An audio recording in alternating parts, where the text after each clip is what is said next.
saya bawakan kasus tentang navigating decongestion strategies for complex cases.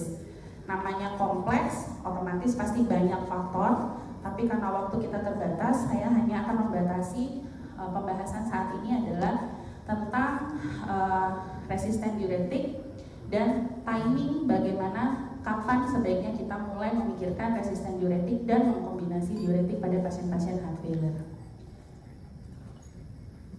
Oke. Seperti kita tahu bahwa kongesti pada pasien-pasien heart failure itu adalah masalah yang sangat dominan, yang paling banyak kita temui pada pasien-pasien kita saat dia masuk rehospitalisasi. Dan dari semua data menyebutkan bahwa 83% pasien heart failure yang stabil pun masuk dengan ADHF itu mostly sign and symptomnya kongesti.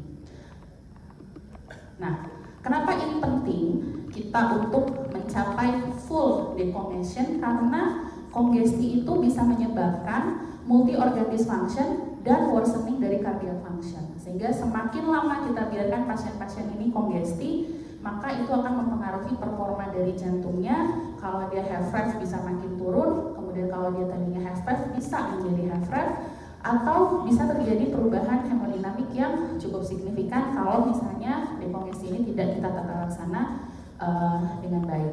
Dan pasien-pasien dengan acute heart failure itu ada dua tipe kongestinya. Ada yang vascular type, biasanya ini dia responnya bagus dengan penggunaan vasodilator, dan biasanya juga dia tekanan darahnya itu datangnya masih enak gitu melihatnya, masih tinggi tekanan darahnya. Sementara yang sifatnya cardiac type atau hipervolemi ini yang kadang-kadang suka tricky, kongestinya jelas tapi tekanan darahnya pas-pasan. Nah, ini adalah beberapa faktor yang menentukan kompleksitas dari pasien-pasien kita yang harus kita dekongesti. Pertama tentu hemodynamic subset, kondisi hipotensi, kemudian severe systolic dysfunction atau pulmonary hypertension. Yang sering juga kita ketemu adalah diuretic resistant, adanya interaksi kardiorenal, dan kondisi perburukan dari fungsi ginjal, baik itu AKI ataupun CKD. Tapi kali ini kita hanya akan bahas tentang timing kita mengkombinasi diuretik berurusan dengan kondisi di mana kita mulai curiga pasien ini sudah dengan diuretic resistant. Nah, kenapa kita sering membahas tentang diuretik resistant? Karena memang si diuretik ini dia itu kan pisau bermata dua. Kita butuh, tapi di satu sisi kalau kita kebablasan itu juga bisa menyebabkan perburukan kondisi pasien, terutama dari perburukan fungsi ginjal yang sering kita lihat. Nah, diuretik resistant ini terjadi karena ada dua mekanisme utama, breaking phenomenon dan long term tolerance. Jadi disebutkan adanya tubular hipertrofi akibat dari penggunaan furosemid dalam jangka waktu lama, sehingga kondisi ini biasanya pasien-pasiennya akan membutuhkan dosis yang semakin besar pada saat nanti kita datang dengan kondisi acute heart failure. Nah, kapan kita harus mulai memikirkan diuretik resistant pada pasien-pasien ADHF kita yang datang di emergency? Nah, kalau kita, tadi kan Dokter Hari sudah bicara tentang algoritma, Dokter Lita juga sudah bicara tentang panduan bagaimana kita mengadminister dari diuretik. Yang paling penting adalah observasi atau evaluasi dari urine output. Nah, sering memang kita setelah kita administer furosemid, kita tidak mengevaluasi atau kita mengevaluasinya hari berikutnya, sehingga disarankan memang evaluasinya dalam waktu yang lebih cepat. Disarankan dalam 2 jam pertama atau dalam 6 jam. Kita harus memastikan pasien kita itu urinnya di atas 100 sampai 150 cc per jam.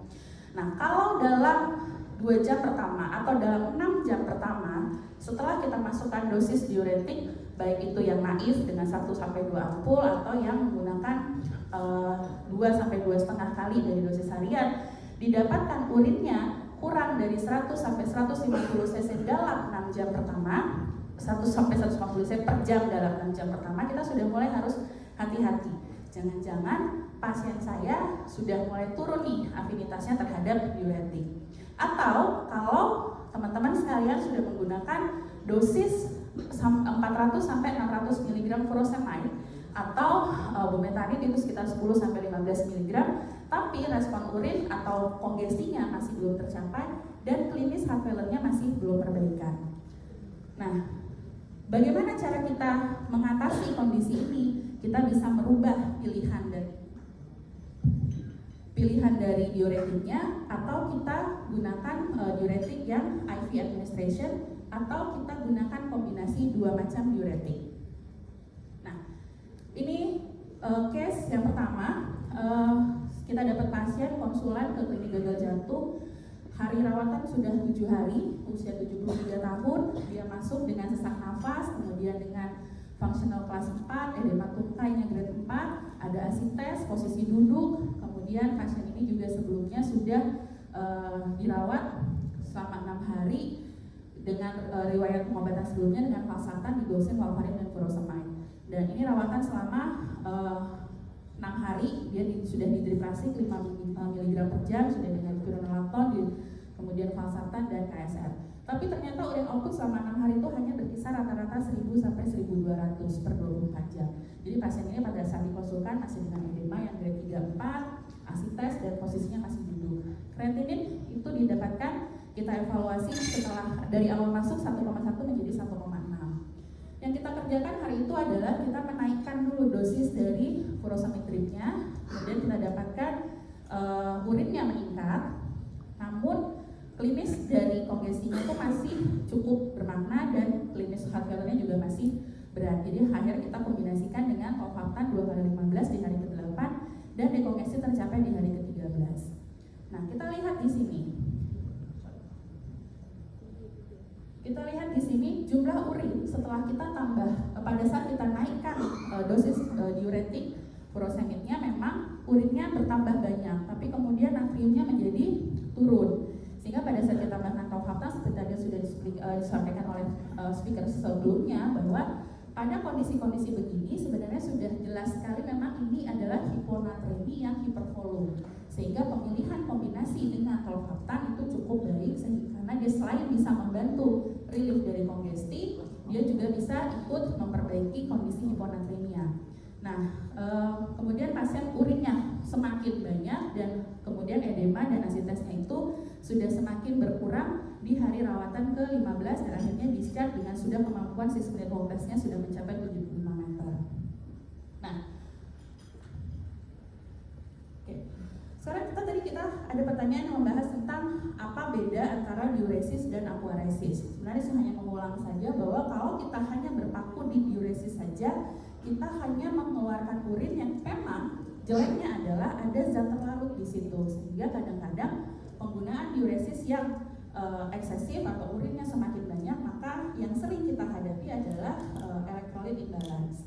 Sementara kalau yang disebut dengan aquaresis, dia meningkatkan ekspresi dari air, tapi enaknya adalah dia tidak mempengaruhi keseimbangan dari electrolyte dan juga keuntungannya tidak berpengaruh terhadap hemodinamik.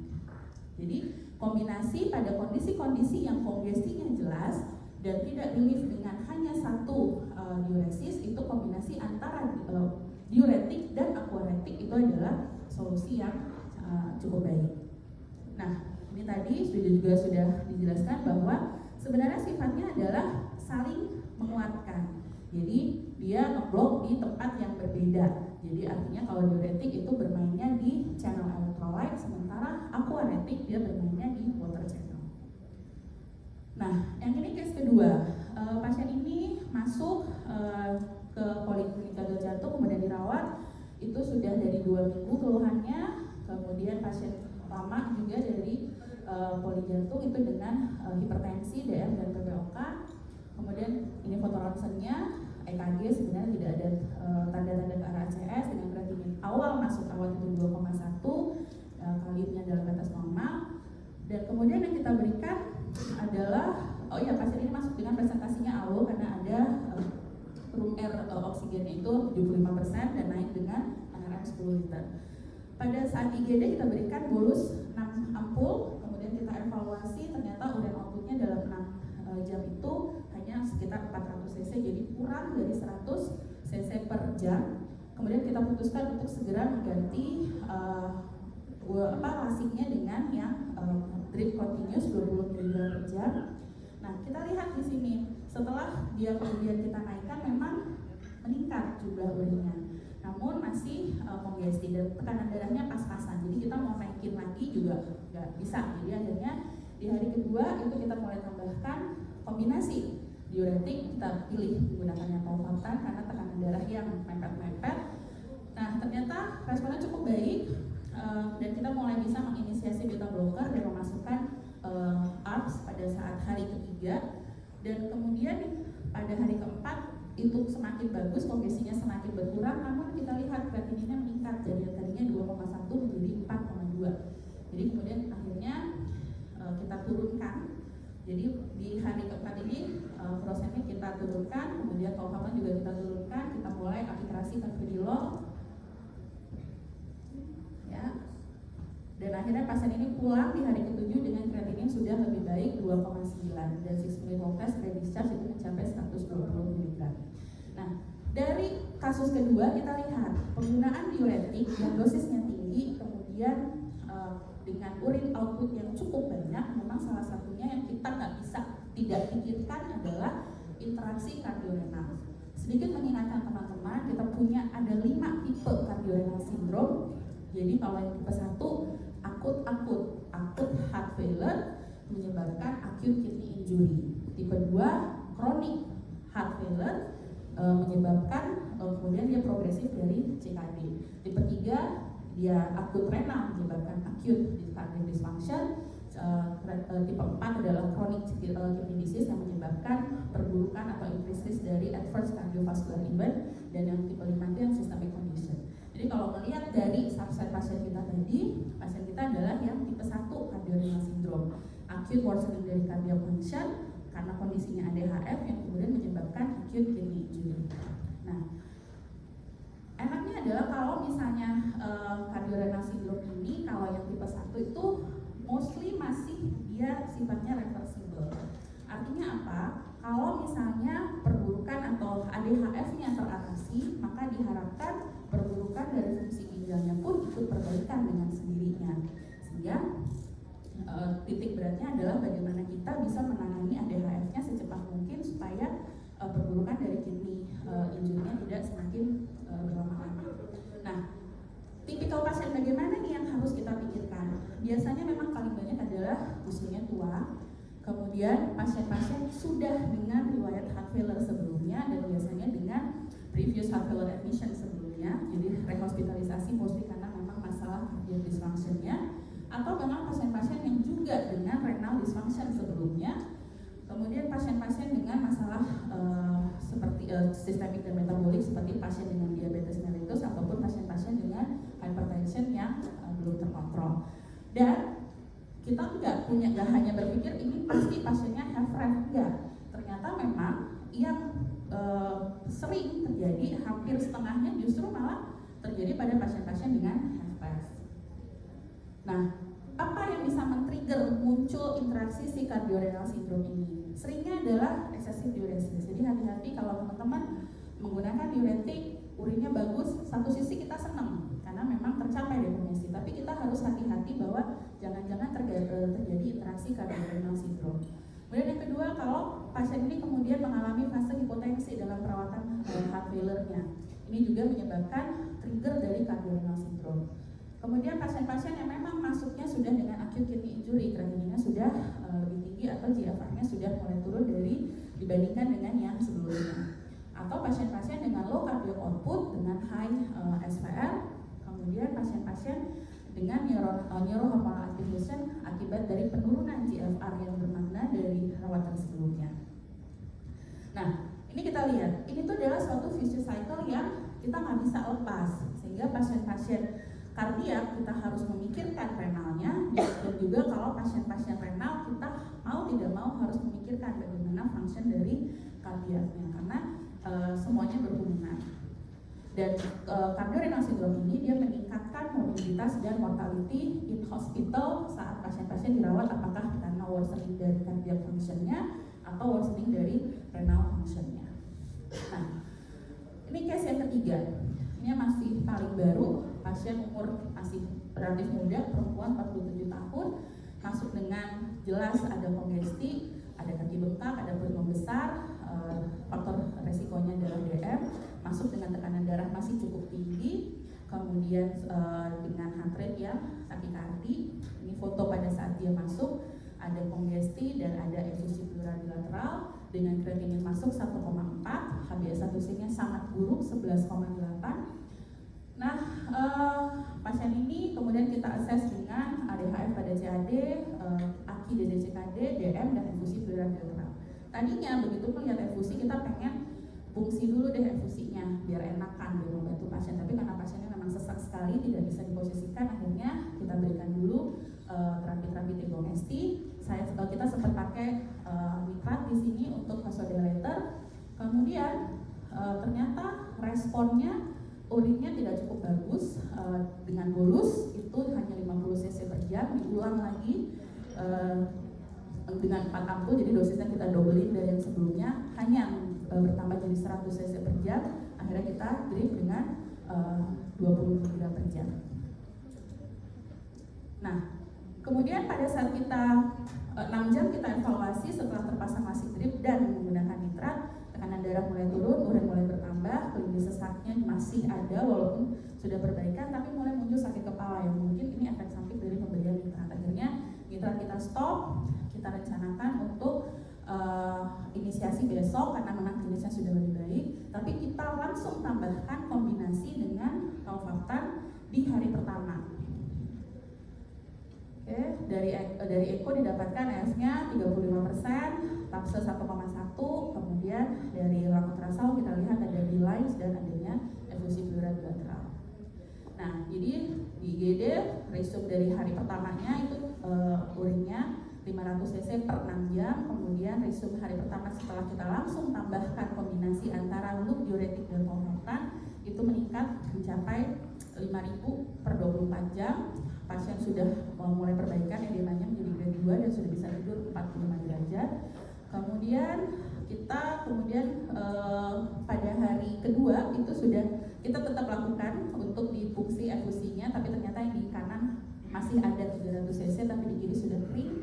Kemudian kita turunkan dari yang masih drip, kita stop menjadi 2 kali 2 ampul. Tolvaptan juga kita stop, kita mulai arbitrasi dari beta blocker. Kita mulai inisiasi 6 minute walk test tapi hanya mampu 4 menit di hari kedua dengan jarak tempuh 55 meter. Nah, ini hari ketiga, hanya sudah semakin baik, tidak ada residual edema perifer. Klasik sudah kita ganti oral, kita arbitrasi dari beta blocker. 6 menitnya 184 dan lihat kongestinya pulang, kita pastikan bahwa tidak ada lagi residual kongesti. Baik itu yang sifatnya vascular type ataupun yang cardiac type. Nah, kalau kita lihat dari 3 kasus di depan, 1 kasus pertama kita mengkombinasi setelah 1 minggu. Kasus kedua kita kombinasi setelah lewat 1 kali 24 jam pertama. Kasus ketiga kita kombinasi 6 jam pertama. Mana yang lebih baik? Kita lihat. Studi menyebutkan bahwa kalau kita bicara kombinasi, tadi Dr. Hari sudah sebutkan ada banyak sebenarnya pilihan. Tapi saya membatasi di sini adalah memilih antara diuretik dan aquaretik. Nah, aquaretik yang kita kenal izinnya baru 1, tolvaptan. Nah, jadi penambahan tolvaptan sebagai add-on diuretik pada pasien-pasien dengan acute heart failure disebutkan bahwa dia bisa menurunkan berat badan, relief dari congestion, dan meningkatkan urin output dan serum sodium itu lebih cepat bila diberikan di hari 24 jam pertama. Kalau kita lihat, dia sudah bisa memberikan efek pada 12 jam setelah kita kombinasikan. Jadi dengan dia semakin cepat tercapai dekongesti, otomatis klinis pasien juga menjadi lebih cepat, lebih baik. Nah, dilihat di sini bahwa penurunan berat badan dan dekongesti pada pasien-pasien heart failure itu lebih baik pada kelompok yang ditambahkan antara diuretik dan aquaretik dibandingkan dengan yang konvensional menggunakan diuretik saja. Nah, ini juga berpengaruh pada length of stay. Nah, jadi artinya semakin cepat kita mencapai dekongesti, maka tentu rawatan pasien menjadi lebih singkat. Nah, jadi kalau kita di Indonesia, kita nggak akan bisa berdekat sama MPP, kan gitu ya, karena pasiennya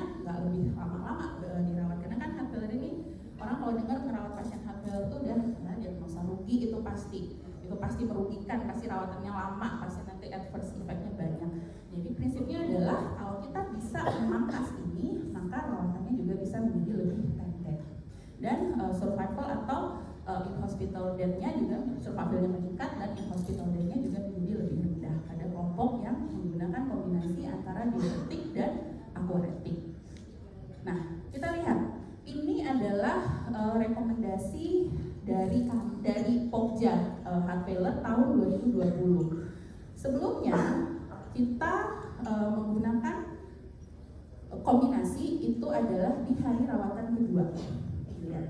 Jadi hari pertama itu memang dievaluasi per 2 jam, per 6 jam, kalau tidak tercapai, baru di hari rawatan kedua kita pikirkan mungkin kita perlu kombinasi baik itu dengan diazid, acetylcholine ataupun dengan tolvaptan.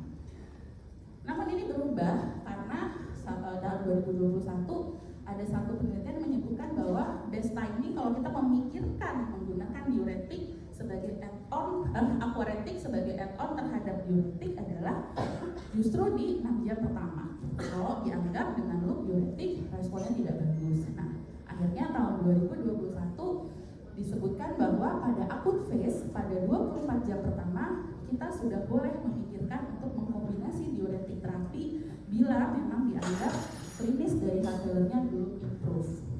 Jadi sesuai dengan yang kasus kedua, kita dalam 24 jam pertama sudah masukin.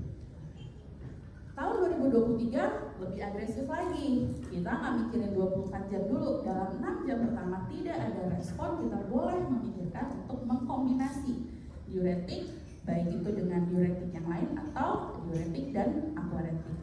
Nah, sehingga sebagai rekomendasi kita simpulkan bahwa memang diuretik itu masih menjadi cornerstone untuk terapi pada pasien-pasien kongesti pada acute heart failure, dan penggunaan dari tolvaptan atau akuaretik ini itu dia terbukti bisa improve congestive systemnya menjadi lebih cepat, sehingga early initiation dari tolvaptan atau akuaretik dikombinasi dengan diuretik pada pasien-pasien dengan acute heart failure itu outcome-nya bisa memperpendek hospital stay, bisa kemudian pasiennya tidak harus berlama-lama bed rest, kita sudah bisa mulai early mobilisasi, dan kita bisa menurunkan in hospital death. Sekian dari saya. Assalamualaikum warahmatullahi wabarakatuh. Waalaikumsalam warahmatullahi wabarakatuh. Mikrofon tolong. Perhaps for the speakers, distinguished speakers, I want